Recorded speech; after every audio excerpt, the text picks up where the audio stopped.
He mea nui te wakako. Ko ki te kōrero Māori. All of these Māori voices are produced by a computer. But which one is speaking authentically?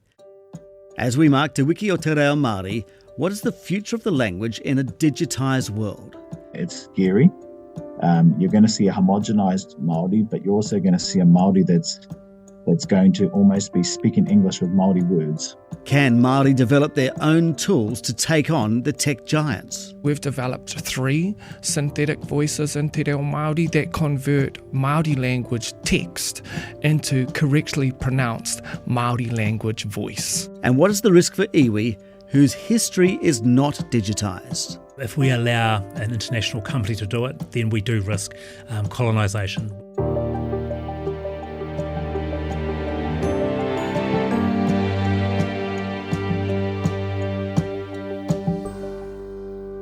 No mai ki muri I roto I te podcast Pākihi. Welcome to the Back in Business podcast, ko Simon Shepherd aho.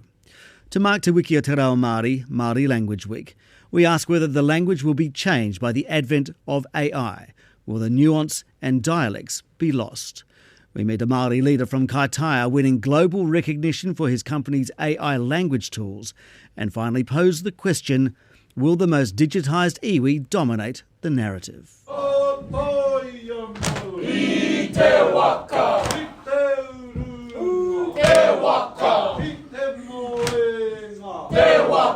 Well, NBR's Te Ao Māori editor, Mike McRoberts, is with me now.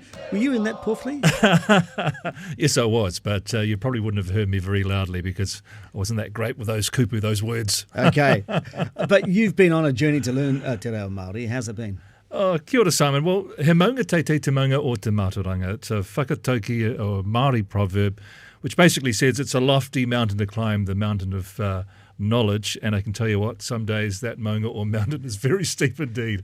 Okay, a steep mountain. But how easy is it to learn in terms of access and then just learning the language itself? Well, it's really tough. I mean, in terms of demand, it far outstrips supply. There are various central and local government, iwi and hapu programs that are often free, but there are huge waiting lists. One of the more popular providers, Te Wānanga Aotearoa, is a really good example. You know, right. I signed up with them for a tikanga course 2 years ago, and I'm still waiting. Wow, 2 years ago. Crazy. Yeah. So there are private online and in-class providers, and I've been lucky enough to have had the resources to go down that path. Right. Last year I attended Takiura Wānanga in Auckland. It's a full-time, full immersion school, which costs around $7,500 to attend for the year. There are 140 of us learning, but the school had a waiting list of some 200. And, you know, it's got a school, it's a school with a great reputation. Papa Tawhiri and Nanika, are absolute legends when it comes to teaching Te Reo Māori. Right. But, yeah, they have huge numbers just waiting to get in. Demand outstrips supply. And then when you actually get in and start the journey, how hard is Te Reo Māori in terms of actually mastering it? Oh, it's tough. It's really tough. Probably particularly for an old mind like mine. But really tough for Māori. And people kind of frown at me when I say that, but there's a lot of trauma around the language for Māori. It's not a second language for us. It's our language. And so if you struggle with it, what does it say about you? What does it say about your identity? And, it's really, really hard. But I think for anyone who's embarked on this journey, there's that moimoia or that dream of one day standing on your marae and kōrero Māori pērā i oku tipuna, speaking the way your ancestors did. But, the reality is none of us ever will. The language has already changed. So Dr. Jeremy Tātari McLeod he's done a brilliant job of revitalising the language for Ngāti Kahungunu. He's also got a PhD in mita. Now, mita is the different dialect or rhythm or cadence that separates various iwi. So I wanted to know, are we at risk of losing mita? For anyone who doesn't know, and lots of people listening to this podcast won't know, what is mita? So dialect is basically a variant of language that's either specific to a region or specific to a group within society. And particularly with Te Reo Māori, even within iwi and hapu, there are different dialects. Correct. So we use the test of mutual intelligibility to determine if it's language or dialect. So basically, if you can understand another dialect with an untrained ear, then it's two dialects of the language. Formerly, dialect would have been regional variations. I don't believe that there would have been any social variations, and people said, right, because I'm from Ngāti Kahungunu, I'm going to speak this way. But certainly regional variations are probably very tough to maintain in 2024 because there's lots of interaction. And you would be very, very hard to stop any external language contamination. Yeah, possibly for the untrained ear, you wouldn't pick it up anyway, but for some of the listeners, what are some of those differences? One of them is the difference of words, of course, around the dialects in Te Reo Māori. There's words, there's pronunciation differences. I guess one of the biggest ones that everyone learns when they first start learning Māori is that the Northland, some Northerners drop the W and you hear the hakarongo, or you can have Shane Jones, who's more of a whakarongo. Some people in the Bay of Plenty drop the G, so they'll say whakarono. Some people across in the West Coast drop the H, so it's more of a wakarongo. And some people in the South Island replace the NG with a K, so it becomes whakaroko. So those are just some examples of that. But I mean, there's lots of different words for verbs, adjectives, body parts, etc.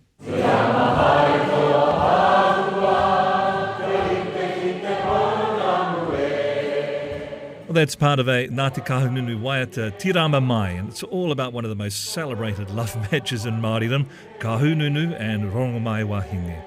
It's actually one of my favourite waiata, and if you're listening carefully, you might have heard me droning along. Now, this waiata is an example of metre or dialect pertaining to one particular iwi, and in this case, Ngāti Kahungunu, which also happens to be my iwi. So, is metre in danger of being lost as more and more Te Reo Māori learners are taught a general Te Reo Māori language?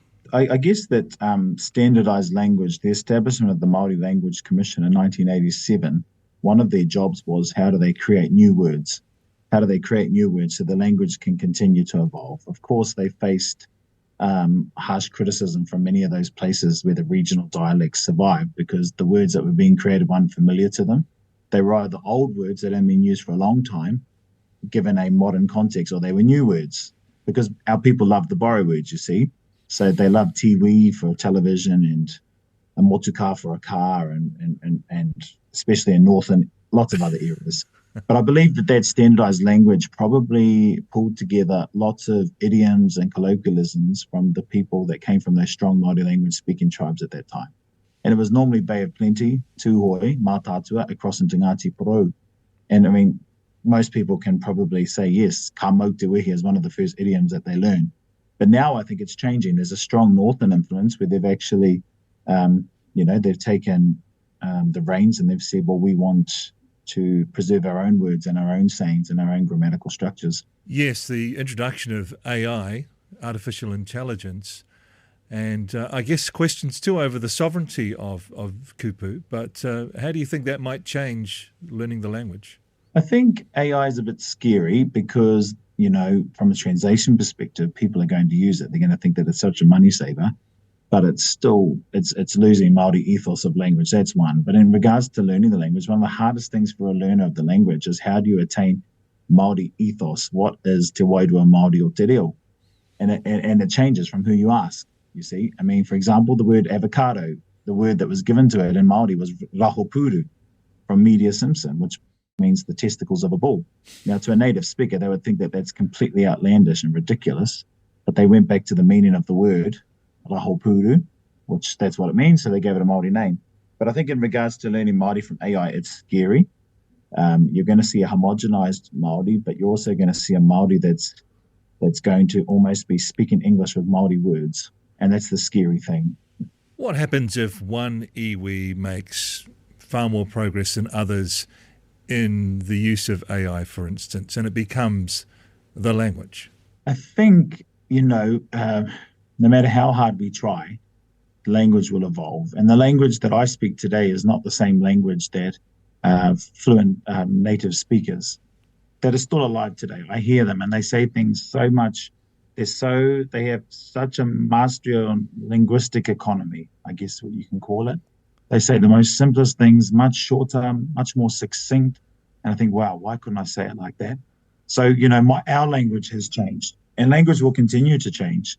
And whether we like it or not, AI is going to change the face of our language. But I guess the questions that we have is that how can we be at the forefront of that? How can we front foot it and make sure that it does retain some kind of a Māori essence? And I think that's the challenge. Kārawi, stirring stuff from the 28th Māori Battalion. The album Aki Aki Kia Kaha E is also the kaupapa or theme for this year's Te Wiki o Te Reo Māori. Aki Aki is a tree known for its toughness and resilience, much like the Māori Battalion. But so many of those men didn't return from the Second World War, and the effects of that were felt for generations, along with the rapid urbanisation of Māori. And it was a time when the use of Te Reo Māori went into a death spiral. Okay, look, if we fast forward to current trends and current technology, could the influence of AI now have the same effect on the Māori language? Yeah, it's a great question. I've always been a glass half full person, that. So I do. So I kind of think it's really exciting. I think it could be a wonderful tool for Māori, but I guess the ultimate question is who controls it?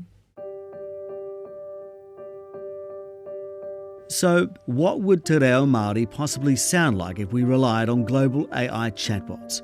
We've compared OpenAI's ChatGPT and Amazon's Polly with a local translation model which was developed in Kaitaia. The bots were asked to translate the following sentence.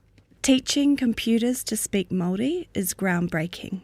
Here's OpenAI's translation. He mea nui te wakako I te rorohiko ki te kōrero Māori. Here is Amazon's. He mea nui te wakako ai te rorohiko ki te kōrero Māori. And the locally developed application called Papareo. He mea nui te whakaako I te rorohiko ki te kōrero Māori. We've taught computers how to speak Māori. Peter Lucas-Jones is the CEO of Te Hiku Media, a Kaitaia-based iwi radio and media organisation behind the Papareo transcription app. We've developed a transcription model, speech to text, that operates at an 8% error rate, which outperforms international corporate efforts by big tech throughout the world. That's one thing. We've also developed synthetic voices in Te Reo Māori. So we've developed 3 synthetic voices in Te Reo Māori that convert Māori language text into correctly pronounced Māori language voice. And that's where these overseas models really fall down, isn't it? I mean, nobody can really generate authentic sounding Māori voices. Well, no one like the authentic Māori speakers. Yes. And so I think this raises to our attention how important it is to have community-led data science projects in the regions of Aotearoa. So how did you get the data to be able to make this model? Our data is built on 30 years of Māori language broadcasting from a remnant native speaker bastion in Aotearoa called Te Hiku o Te Ika. And so we have 5 tribes, Ngāti Kuri, Te Aupauri, Ngai Takoto, Te Rarawa and Ngāti Kahu. Furthermore, we ran an amazing Māori language reading competition that was successful because of the trust we had grown with our community over 30 years. We gathered more than 500 tagged and labelled Māori language corpus in a matter of over a month. Sorry, what do you mean by corpus? Corpus is the data. Right, okay. It's the data set. Tagged and labelled means that we have applied characters to every sound that occurs in every utterance.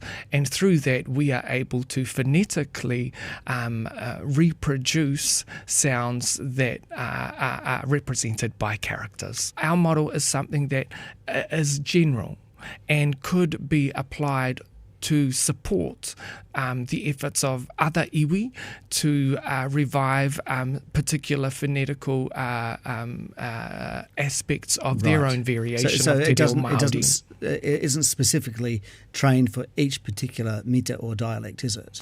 Well, but could be by an iwi who wants to take it up. Well, what I'm saying is that the model that we have can be used for a variation of mita, Right. a variation of dialects, but taking into account that most people today do not speak a mita. Are there risks with sort of global large language models scraping data and then pushing that back as the truth when some iwi have a lot of data and some iwi do not? Well, I think it's important to understand that quality is extremely significant in language revitalisation, because we're only as good as those people that we are exposed to. So when it comes to language acquisitions, we prioritise providing quality examples for people to be exposed to. When we think about Te Reo Māori is the home of mātauranga Māori. Te Reo Māori is the key to tikanga Māori. That is all found in Te Reo Māori. So when we think about data sovereignty is extremely important when we think about Māori language. And I'd imagine that that is similar for all Indigenous languages and Indigenous people. I would imagine that the more digitised the language is, the better it will be for preserving it. Is that the case? In my opinion, yes, it is the case. Dr. Karaitiana Taiuru is a Māori data ethicist and is part of the AI Forum's Māori Advisory Panel. For many of us, we've fought to normalise Te Reo Māori. So part of normalisation is digitisation. And we know from language revitalisation experts, if you don't normalise a language and you don't use the tools that the younger generation can use and the older generations can use, then you'll probably lose your language. So yes, digitisation of Te Reo Māori will help ensure its survival. In this age of AI, where large language models are scraping data from many different sources, are there drawbacks for a culture that really has an oral history? Yep, so I guess, some of the issues are that we'll have false narratives coming through AI. I see that all the time with ChatGPT, Google Bar, all the the common household AIs all mix up our culture already and provide false narratives. One example, until recently when I asked ChatGPT what is the traditional Māori stories about the creation of the world, it came back and gave me a Te Reo Māori version of the Genesis chapter of the King James Bible. Of the Bible? That's correct, of the Bible, yes. So, yeah. Okay, all right. So that's a real concern, isn't it? Can you explain to me, there is this concept of digital colonisation. Mm-hmm. Can you explain to me what that means? Sure. So it's basically having our narratives changed. As a previous example, assigning ownership of our cultural rights to other people.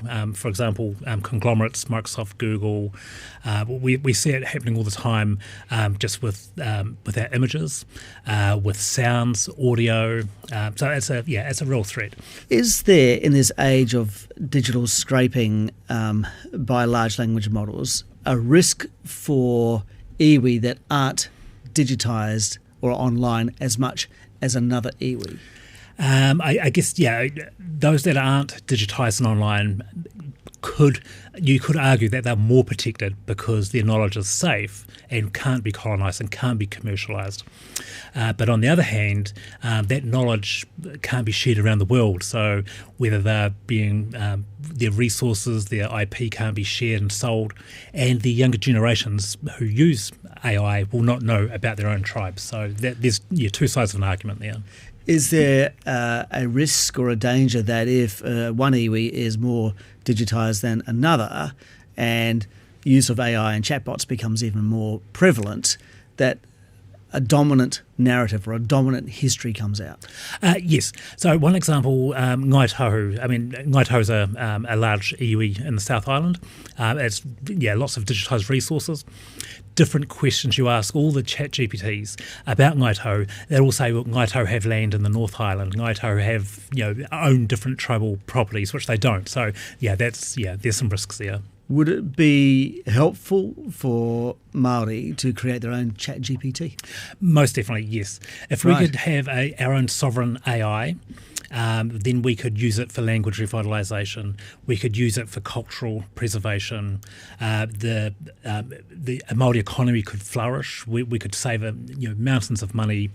There's a number of taxpayer initiatives which we could actually divert into AI. We could save. There's just benefits are just unbelievable. Should it be a universal or pan iwi kind of chat GPT, or should there just be one for each particular iwi? I see benefits for both. The commercial reality is probably a pan iwi LLM to start with, and then eventually different iwi could have their own LLMs, but definitely a pan iwi. And I say that because most people have at least 3 affiliations to different iwi, so having a pan iwi AI would certainly help the majority of people. So. Do you see this as an opportunity or a risk for Māori and preserving their language and their history?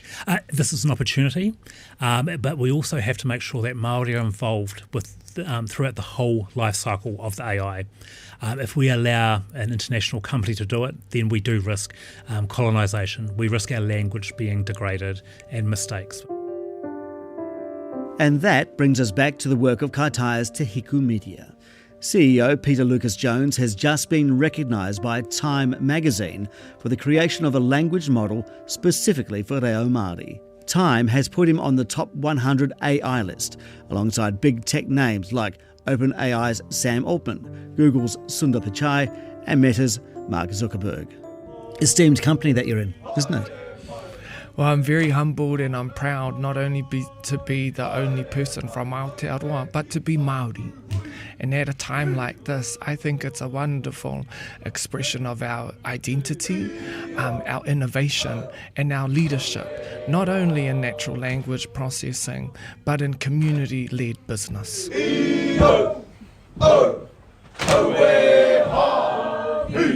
Peter Lucas-Jones is in San Francisco as we speak for the ceremony celebrating his company's achievement. And that ends this week's Kōrero on the Back in Business podcast. Audio links are in the description. For more bespoke business news, head to nbr.co.nz.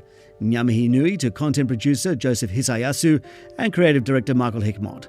Our next episode on Thursday explores the state of the medicinal cannabis market. Ko Simon Shepherd Aho, ka kite anō.